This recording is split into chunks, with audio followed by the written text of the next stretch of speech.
there's tracks closing down everywhere.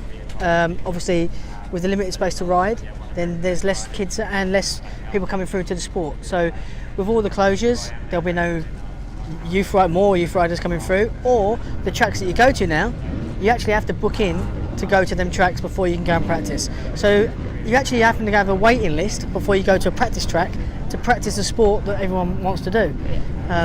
Luckily for these guys here, most of these guys here, some kids have their own tracks. Some kids have tracks that they can go to in different parts of the world.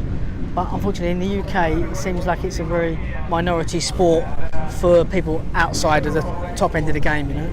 The harder it becomes, the further you have to drive to go to a track. The further you have to drive, it's bigger cost for the parents, and it's harder, And for us, with our track that got shut down, unfortunately for us, with that track getting shut down, we now have to go outside and train outside. Where beforehand, Dylan was 15 minutes from the track, so now Dylan's had to go and move up to Scotland to live with Brian McKenzie and his mechanic Kev, so they can go to the track on a regular basis, whereas Dylan was able to go to a track on a regular basis beforehand.